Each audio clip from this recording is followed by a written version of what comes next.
Here's the thing. These are perfect words that you're offering. A strong desire that hasn't manifested means that your usual conversation about it is going to be detailed and negative. Isn't that true? Because if you've got a strong desire and it hasn't manifested, then it backfires on you. So what is the logical thing? If you've got a strong desire that isn't manifesting, which means you've got some detailed stuff going on that's holding it from manifesting, that's causing the resistance, that's keeping it from revealing itself to you because you're not ready for it to reveal itself to you because you're vibrationally out of whack. What's the logical thing to do? Go general. Go general, less specific. So when you said, I have these really strong desires, we want to say, well, soften them. Or distract yourself from them, or stop making them the big hairy deal that you're making them out to be, and go general. So what is the really strong desire that you have? Just speak one part of it. Self-confidence. So go general about that. Self-confidence, be specific. Be specific as you can be in a negative way, just for a moment. I have self-doubt sometimes. And it holds me back. I criticize. I don't accept myself the way I am. I'm always striving towards that place to be. You see how he started out, and now he's used the word always. So it's gotten more specific. I always do what? I have such high standards, and I so want to be this specific being, and I don't allow myself to where I am now. You started to say I always. I'm not sure where I always sabotage myself, or I always have self-doubt, so really specific and really uncomfortable. So go general right now in that subject. I'm not as confident as I'd like to be, but I guess a lot of people aren't. And I don't have to figure it out all right now. And things are getting sort of kind of better for me. Taken a whole lot longer than I wanted to, but I guess I'll probably make my way along in time, just more general. And things are not really going so bad. There are a lot of things that are pretty good. And there have been a lot of things that I've wanted to accomplish that I have accomplished. And this is sort of the last holdout that I'm really looking forward to releasing. And I can feel that it's sort of a big key for me. So it's going to be really a satisfying sense of relief when I finally let go of it. And I have the sense I don't have to let go of it all at once, that it will be a sort of gradual thing.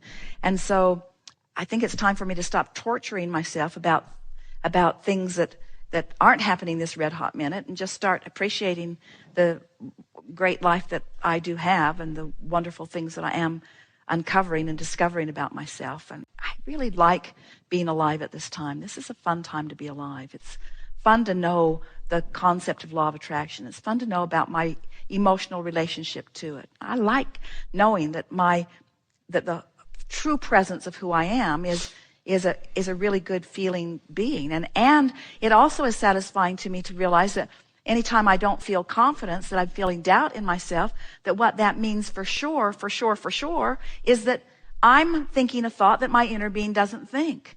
So when I'm thinking I don't have confidence, my inner being's not going there with me, which must mean I have confidence, I'm just not letting in. I love it that my inner being hangs in there tough and sure and true to who I am. And I love the idea of me working my way little by little into more presence of how my inner being feels. And that's what confidence is. That's what the feeling of confidence is. It's that all-knowingness, not necessarily that I have all the answers right now this red hot minute. That's the discussion we had earlier, because you don't want all the answers this red hot minute. It would be a minefield to try to explore. I don't have to have all the answers this red hot minute, just the one that applies to what I'm doing right now. And I know that my inner being will feed it to me. I know that I'll just rendezvous with it. So it's next logical step. I'm so proud of how I'm doing. I'm so pleased. I'm so full of zest for life. I'm so eager about moving on. I love knowing who I really am and what my inner being really feels. And I don't think it's such a bad thing to know what my inner being feels by me knowing its opposite. That's not a bad thing. That's a good thing. When I feel rotten, that means my inner being feels great. That's worth something, don't you think? Mm-hmm. In fact, the rottener I feel, is a greater indication of how good my inner being feels. Isn't that good to know? Inner being? It's disgusting that you feel that good. Because if you didn't feel that good, I couldn't feel this bad. You need to adjust something. And inner being just stands and smiles, waiting for you to join the confidence and the knowledge. Confidence comes with knowledge. Knowledge comes with presence of source within you. Yes.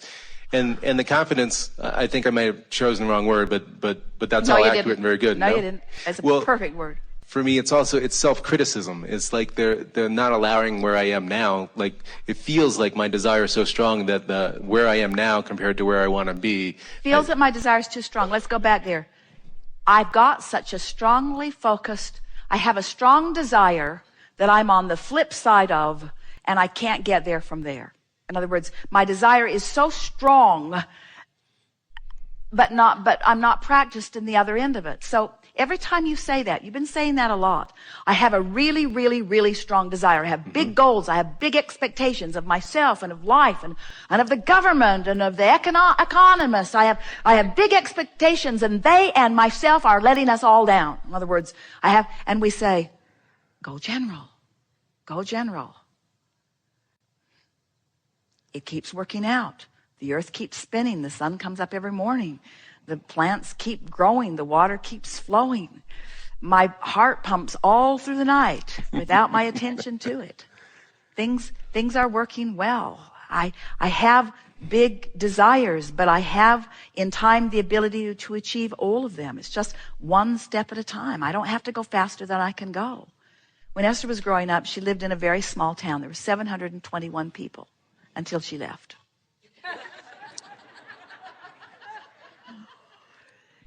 And she walked everywhere because it was small and the family car was not available to her.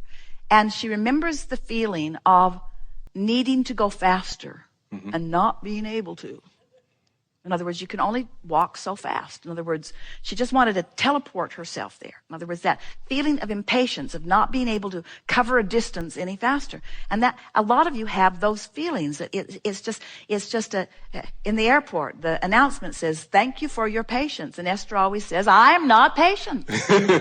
Don't thank me for patience. In other words, we don't want you to acquiesce. We don't want you to give in to that feeling of not enough momentum. And so when you say, I have big goals, add to that, I have big goals, which, like everybody's big goals, are unachievable all at once.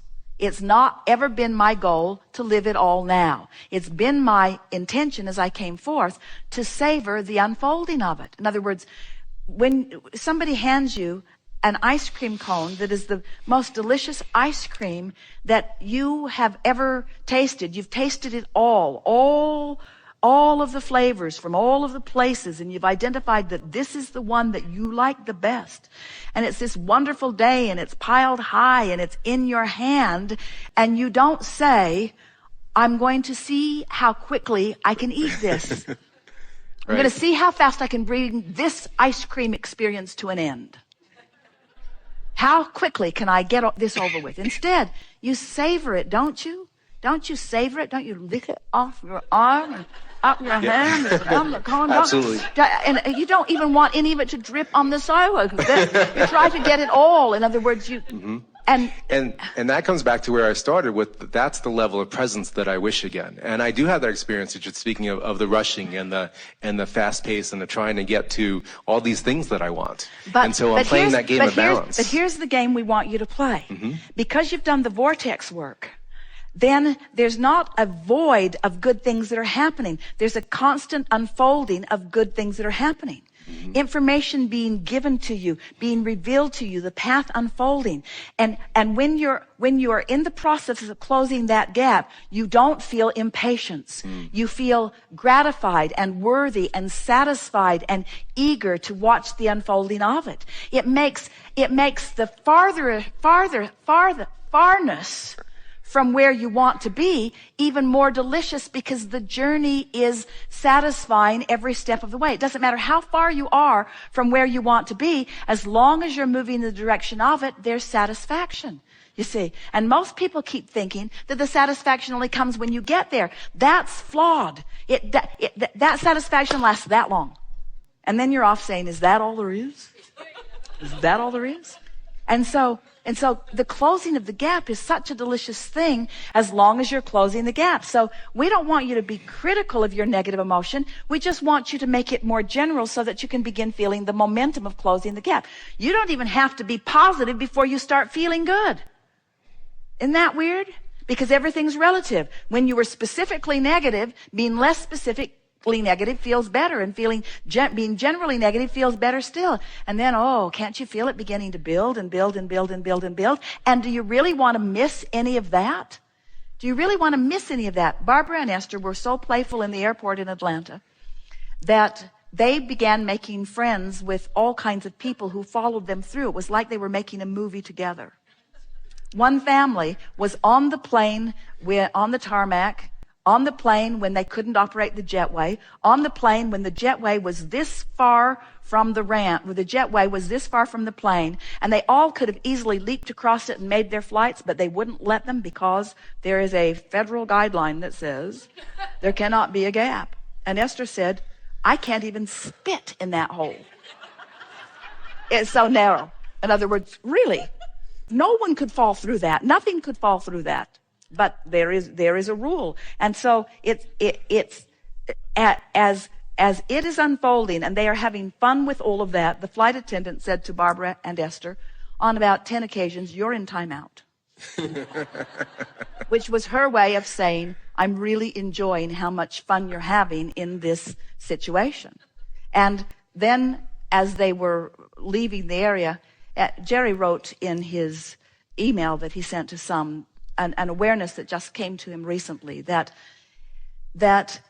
if you will allow it, that all kinds of angelic people will rendezvous with you when you're ready to let it be. That as you share this planet with so many others, that if you will let yourself be in a place of receiving them, that every single one of them has the potential of exerting angelic influence into your experience, of uplifting you. Every single one of them, 100% of them has the ability if you're in the right place, you see. And so Barbara and Esther were standing there having this playful thought, and Esther thought about that and was speaking it to Barbara. And then this woman wearing the red coat, who had been putting them on timeout because she was making the gate announcements that there was a delay, but people were coming who hadn't heard it. And so they would go up and then she would beat up on them. And so Barbara and Esther were trying to save people the trouble of being beat up on. So they were trying to inform people as they arrived about what was happening. And then they would laugh about it. And then the people usually would say, well, I need to go ask anyway. And Esther would say, well, then go, let them beat up on you. But we're telling you what's going on. And then the woman would hear and she would say, you are in timeout. You are in timeout. And so as the whole thing was ending and they were finally getting on the delayed flight, the woman in the red coat came to Esther as she was thinking about Jerry's quotation. She made an announcement. My name is Angel. My name is Angel. And Esther said, of course your name is Angel. Could it be anything other than Angel? With the ride we're taking here today? In other words, isn't the universe just knocking itself out big time? And then Angel came and wrapped her wings, we're not kidding you, around Esther and Barbara and said, thanks for keeping it light, ladies. Would you want to miss a manifestation like that? No. In other words, seems like a delay. Seems like I'm going too slow. Seems like something's gone wrong.